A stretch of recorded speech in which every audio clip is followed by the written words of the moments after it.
Gostaria de começar o vídeo de hoje te fazendo uma pergunta. Quantas vezes você deixou de fazer algo pelo medo do que os outros iriam pensar ao seu respeito? Quantas vezes você deixou de fazer o que precisava ser feito pelo medo do julgamento? Aquela foto que você tirou e não postou, o vídeo que você fez e não mostrou a ninguém, o posicionamento que precisaria ser tomado, mas você acabou abrindo mão porque não se sentia seguro em relação a como as pessoas iriam enxergar você se você agisse como deveria ter agido. Sabe, esse vídeo é para você que sente insegurança em várias áreas da vida e não sabe de onde esse medo vem. O medo, ele realmente foi criado para nos proteger em diversas situações da nossa vida, mas quando ele deixa de ser um medo real e passa a ser um medo emocional, ao invés de nos proteger, esse medo ele vai nos limitar. Se você não me conhece, muito prazer, seja muito bem-vindo a esse canal. Meu nome é Kitsela Maiara, sou psicóloga e nos últimos anos da minha vida venho me dedicado a realmente estudar e entender o comportamento humano em suas várias esferas. E hoje a gente vai falar sobre medo de rejeição, insegurança, medo do abandono, e a gente vai ver que muitas vezes essas raízes nos prendem ao passado e nos impedem de realmente acessar o futuro. Quando a gente pensa no medo, a gente pensa em alguém paralisado. É, não é verdade. Mas quando nós falamos sobre o medo da rejeição, ele não nos paralisa fisicamente, mas impede que nós venhamos a nos comportar de determinada maneira. Como, por exemplo, sabe aquela pessoa que tem sempre a necessidade de agradar outras pessoas? É, ela tem dificuldade, inclusive, de receber elogios. Você conhece alguém que tem dificuldade de receber elogio? Quando alguém chega e fala assim, olha, você tá muito bonita, tá muito bonito. A pessoa, ela encontra uma maneira de se diminuir, pra caber na expectativa de outra pessoa. E ela pensa assim, não, que nada, não sou bonito não, não tô, né, com essa bola toda. Pessoas que são perfeccionistas, que se esforçam realmente para entregar o melhor resultado no trabalho, na escola, servindo, né? E aí, quando alguém vai lá e parabeniza, fala, oh, parabéns, você entregou ali um trabalho excelente. O que é que a pessoa diz? Não, que nada, nem foi bom assim, tu não sabe. Era para ter sido melhor e não foi. Tu não sabe receber elogios. Outras pessoas não sabem nem receber presente. As pessoas vão presentear e falam assim, não, presente para mim, tu precisa me presentear. Ei, deixa de ser cuidado, sabe? Às vezes, quando alguém elogia a roupa, fala assim, oh, que nada, comprei na promoção, R$ 10. Então, uma maneira que você encontra de se diminuir. Pessoas que têm dificuldade de, inclusive, dizer não. Só que eu preciso que você entenda que quando você não diz não para as outras pessoas, é como se você estivesse dizendo não para você mesmo. Quantas vezes você teve que adiar seus compromissos pessoais importantes para atender a necessidade de uma pessoa? Eu não estou dizendo que nós não precisamos ajudar os outros, muito pelo contrário, isso é uma atitude nobre, mas desde que isso não atrapalhe a nossa vida como um todo. Isso deve ser uma exceção e não uma regra. Sabe por quê? As pessoas que têm medo de dizer não, medo de desagradar, elas acreditam que se elas disserem não ou desagradarem, as pessoas vão passar a não se relacionarem mais com elas. Elas vão perder o valor, mas o nosso valor não está no que fazemos, e sim quem somos. Então, eu acredito que você tem pessoas que são importantes para você e que conseguem realmente impor limites em situações. E que, inclusive, já te disseram não e elas não deixaram de ser pessoas extraordinárias por terem feito isso. Sabe, nem toda rejeição significa que existe algo de errado com você. Existe um estudo amplamente aceito que trata sobre as 7 feridas emocionais e uma delas é a dor da rejeição. Esse estudo vai dizer que uma pessoa rejeitada, ela sente inclusive dores físicas quando pensa na rejeição. E essas pessoas, para evitarem sentirem essa dor profunda novamente, elas acabam sucumbindo e se disponibilizando a viver situações em que não precisavam viver por medo de serem rejeitadas novamente. Mas o que nós precisamos entender é quem nós somos, o que fazemos e ter um distanciamento emocional de algumas situações em que vivemos para que possamos ter consciência do nosso comportamento e do comportamento do outro. Eu me lembro de uma situação em que eu vivi, em que eu estava à frente da organização de um evento, de algumas apresentações, e eu fiz a convocação para as pessoas que estariam ali participando, e teve uma adolescente que se recusou aí, ela não foi. E uma familiar dessa adolescente, ela me procurou. Mas ela não me procurou para entender o que tinha acontecido ou porquê da adolescente não ter participado. Ela me procurou para acusar, com palavras muito ríspidas, muito duras, de uma forma extremamente agressiva, com áudios muito longos, falando muito mal ao meu respeito. E quando eu escutei todos aqueles áudios, a reação que eu tive foi pensar: meu Deus, fulana não tá bem. Acho que tá acontecendo alguma coisa, ela não tá nada bem. Sabe, naquele momento eu consegui ter um distanciamento emocional da situação para analisar a minha conduta e entender que eu tinha feito todos os passos que eram necessários e que a minha parte havia sido feita. E eu tinha plena convicção de que eu não era a causa da frustração daquela pessoa.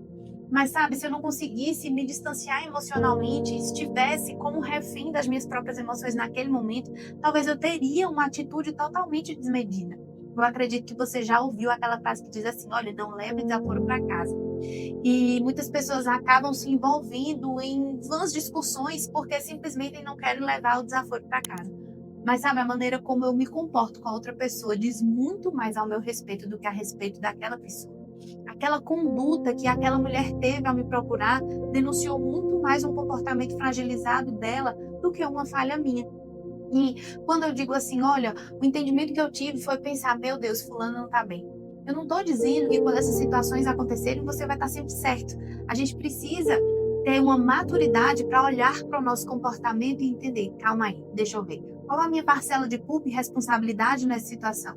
Mas se você percebe que fez tudo certo e que seguiu todos os passos que precisavam ser seguidos e que uma atitude da outra pessoa foi totalmente desmedida, então você entende que aquilo não tem a ver com você e sim com quem aquela pessoa é. Sabe, muitas vezes nós tentamos trazer uma bagagem do nosso passado porque recebemos uma rejeição de pessoas que eram importantes para a nossa vida atual. Mas se aconteceram situações em que você sentiu a rejeição de perto, isso não faz de você uma pessoa que tem a identidade de rejeitado. Não, você passou por aquele momento, mas não se intitule dessa forma, porque você pode construir uma nova história para você. E a insegurança, ela faz isso. Ela faz com que a gente interprete tudo como confirmação. Eu escutei uma vez uma história de um palestrante, né? Ele era inseguro em relação às palestras que fazia, a se comunicar, a se colocar em público. E tinha um senhor que ia, né? Para as palestras desse homem, mas ele só ficava 20 minutos. Então, todas as vezes que o palestrante estava naquele local, trazendo ali as suas reflexões, esse senhor entrava e ficava apenas 20 minutos e saía. E aí aquele palestrante inseguro, quando via essa situação, pensava assim, meu Deus, minha palestra deve estar horrível, porque esse homem toda vez que vem, só eu que estou palestrando, ele só fica 20 minutos e vai embora. Até que ele tomou coragem uma vez e foi até o senhor e perguntou, olha, eu queria saber por que todas as vezes que eu estou palestrando, o senhor só fica 20 minutos e vai embora. Meu conteúdo está muito ruim. Você já percebeu que pessoas inseguras, elas tentam encontrar justificativa e não conseguem, inclusive, perceber as próprias qualidades? E aí a história vai contar que aquele senhor disse assim, muito pelo contrário, eu amo tanto as suas ministrações que eu faço questão de assistir, nem que seja o início, apenas 20 minutos, porque por conta do meu horário eu não posso ficar até o final. Uau! Imagine só, aquele homem era tão bom, mas ele estava tão condicionado a não perceber as suas próprias fortalezas, as suas próprias qualidades, que ele sempre escolhia olhar para o lado negativo. Sabe, eu conversei com um rapaz há pouco tempo e ele me trazia sobre algumas preocupações que vinha tendo em relação à vida emocional, à vida profissional. E ele dizia assim, Kisla, eu tenho medo de não dar certo, eu tenho medo de falhar de novo, eu tenho medo de colocar tudo a perder como eu fiz isso, e isso está tirando as minhas noites de sono. Sabe? E se não der certo? E se eu falhar? E se eu decepcionar as pessoas que são importantes para mim novamente? E isso acontece muitas vezes com muitos de nós. Quantas vezes você perdeu noites inteiras de sono preocupada com coisas que realmente nunca aconteceram? E nós gastamos a mesma energia pensando no positivo e no negativo. E aí, ao passo que eu respondi, se der certo? E se dessa vez for melhor do que as outras? E se dessa vez você conseguir um resultado extraordinário e conseguir reescrever uma nova história para você? Sabe, ao invés de nós gastarmos a nossa energia pensando no que pode dar errado, o que nos custa pensar sobre o que pode dar certo, sabe? Porque talvez o sentir coragem não seja deixar de sentir medo. Às vezes a gente pensa assim, nossa, um dia eu vou conseguir. E aí a gente acaba protelando os nossos sonhos, os nossos projetos por esperar o momento perfeito para realmente acontecer. Mas deixa eu te dizer, o momento perfeito não existe. sabe? Nós precisamos decidir ser confiantes. Ser confiante é uma decisão. Que você, ao invés de decidir ser uma pessoa medrosa, que você decida ser uma pessoa confiante, sabe? Porque, como eu disse no início, o medo, ele nos limita. E se você é uma pessoa que tem medo de altura, você vai ficar condicionado a lugares baixos. Se você tem medo de multidão, você vai ficar condicionado à solidão. Eu vi uma grande mulher, ela recebeu uma pergunta que diz o seguinte: fulana, o que é que eu faço para ter coragem? E ela respondeu: basta ter medo, é uma decisão. Eu queria que você refletisse. O que é que você vai escolher para a sua vida? Você vai escolher viver como uma refém emocional, tentando agradar todas as pessoas e se perdendo de quem você é? Ou você vai escolher ser uma pessoa confiante, entender que o comportamento do outro demonstra muito mais quem ele é do que quem você é? Um beijo. Se esse vídeo fez sentido para você ou se você lembrou de alguém, curta, compartilhe, se inscreva no canal e até o próximo vídeo. Tchau, tchau!